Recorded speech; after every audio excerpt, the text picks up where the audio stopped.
Back with another video. We're going to do a latest roundup of the Manchester United news, including Cristiano Ronaldo reports that Manchester United are ready to now sell him, Matheus Cunha from Atletico Madrid, and reports that James Garner is up for sale. But also, Frankie de Jong. We don't know what's going on with him, do we? Frankie de Jong, we'll have a little bit of a chat about him then later on. Apparently his deal's expired. Well, the deal what Manchester United put in place has expired. So we'll get onto him later on in the video. But first of all, let's talk about James Garner.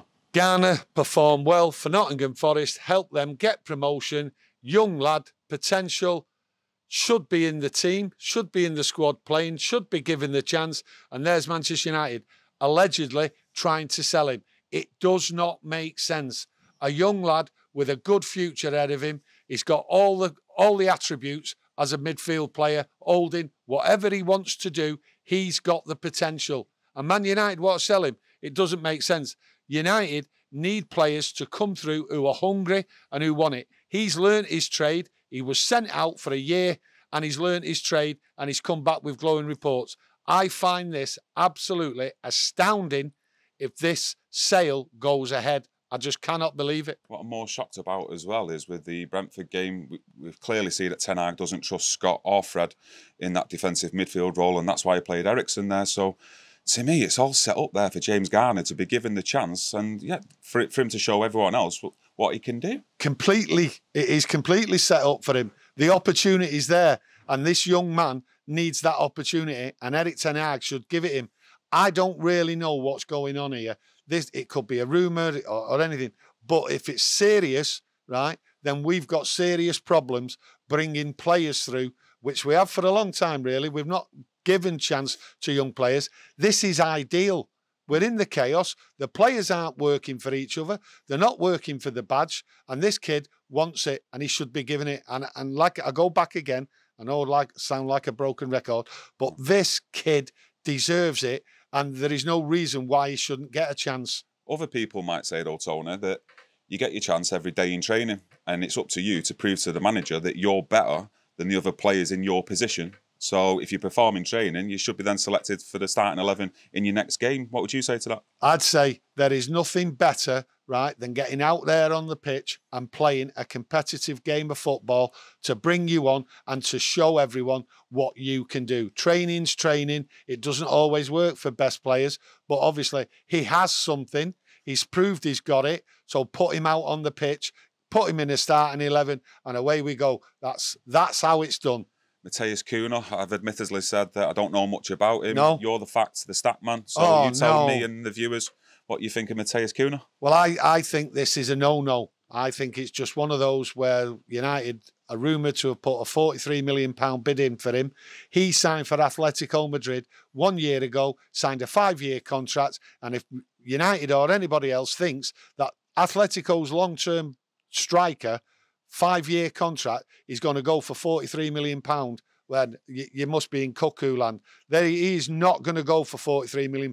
And the last thing we want is a long drawn out load of garbage being talked about. Worry this is happening about a £43 million striker. We need a striker, that's without a doubt. The only good thing about this, if it does come off, right, he has played on the left and the right and he's very versatile. We need a striker without a shadow of a doubt, but I don't see this getting over the line. Do you think this could possibly be like, with not just Cunha, there's been other players as well, like Benjamin Sesko and 1 or 2 others as strikers, that when the transfer window closes and if we don't get a striker in, Manchester United will spin it as to say, well, we were going in for these players, but the value of these players was way too high. And we refuse to pay them fees anymore. We go back, don't we? I know. We just go back to what really the strategy is here. Ten Hag's come in. You and I have said 2 months ago he has got a monumental task ahead of him, right? Ten Hag has said, right, we've got a plan and the plan is huge. It doesn't look like they've got a plan, but that's not Ten Hag's fault. That is definitely not Ten Hag's fault. That is down to the board. And it's just unreal what's happening. People go on about it's the Glazers' fault, this, that, and that. Everything's the Glazers' fault. But let me tell you something. That board is made up of good football people.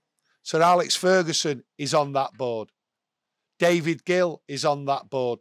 Experienced football people. Where is the plan? Yeah. We just seem to be spinning from one thing to another. Ten Hag is in an impossible job at the moment, right? But to be honest, it's the best time for him to take over because things have to be sorted out. Transfer this, transfer that. What's going on? We just don't know. My head's spinning with it all. I'm just waiting for this transfer season to end, and then we can get down to the business of what really matters, and that's on the pitch. But the football people have failed Ten Hag at this moment in time on transfers, as I see it. Well, I'm going to draw you back in for your head to start spinning again. Thank you. Frankie de Jong, apparently out there, the words that are being used is that the deal is expired. Yes. So what do you make of that? Well, it's over and out, is it? It's also rumoured, from what I've seen, is that United will go back in for him or possibly go back in for him. How can a deal expire and then at the same time, these people in the media are saying, but United will go back in for him? What does that mean? Clickbait FC. Expired. No, I think what it is, Manchester United are playing the game now as if to say it's done with. Well, Barcelona are desperate to sell. They need the money. United are still there. The offer will still be on the table regardless of what year. And I still think in my own heart and my head, I still believe that Man United will get Frankie de Jong, because we need him and he's got nowhere else to go. And Barcelona is the key to this. They need the money. And I think the games are being played now as if to say, United are throwing a huff. Out you go, but we'll have him. We'll come back in for him. It's just a game, and a game what is really irritating. Yeah. Really, really irritating. I can tell how you say that. No. It's enough to send you over the top, really. But that's the way of the world now. Yeah, Manchester United take every inch of every media outlet in the sports pages, don't they? But yeah.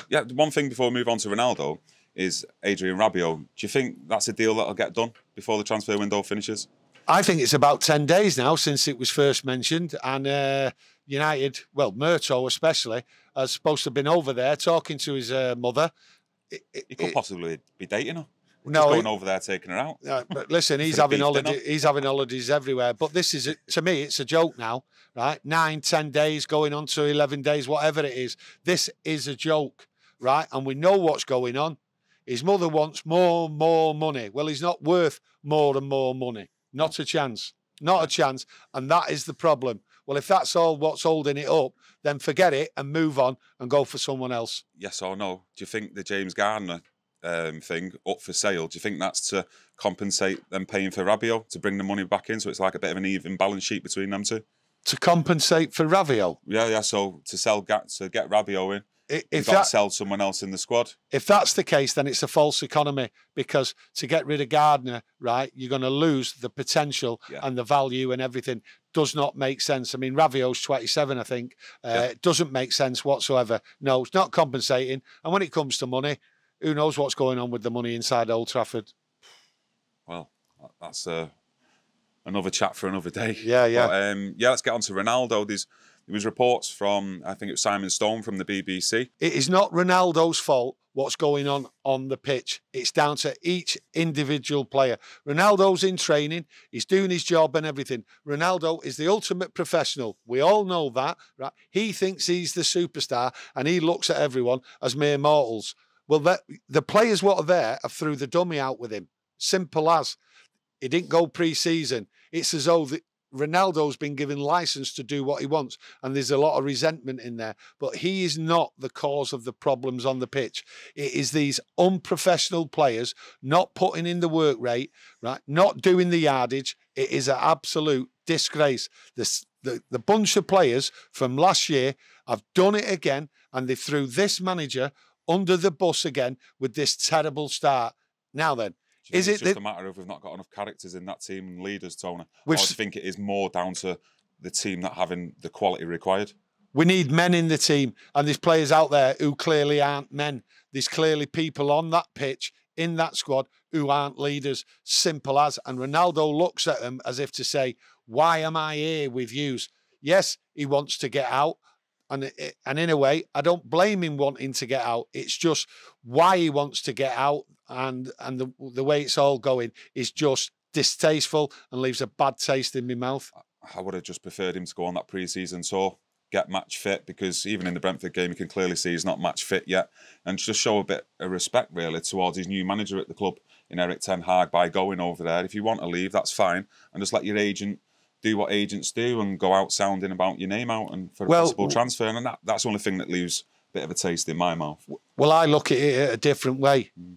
The board is responsible for what's going on with Ronaldo, making this club look absolutely stupid.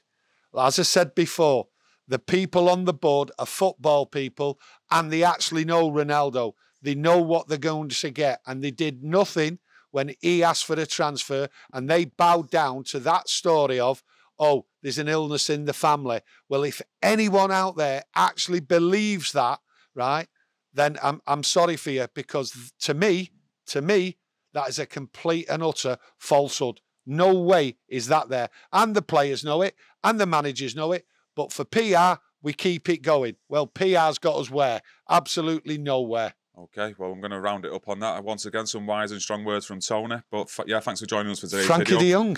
Frankie de Jong. What? What about him? Where is he? We've spoke about him. There you go. Transfers have got my head spinning. Yeah, as indeed. You're on it like a train today, aren't you? Going through station after station. But yeah, thanks for joining. Subscribe if you like our content. Press that notification bell, and we'll be back with another video either tomorrow or Thursday. Thank you. Thank you.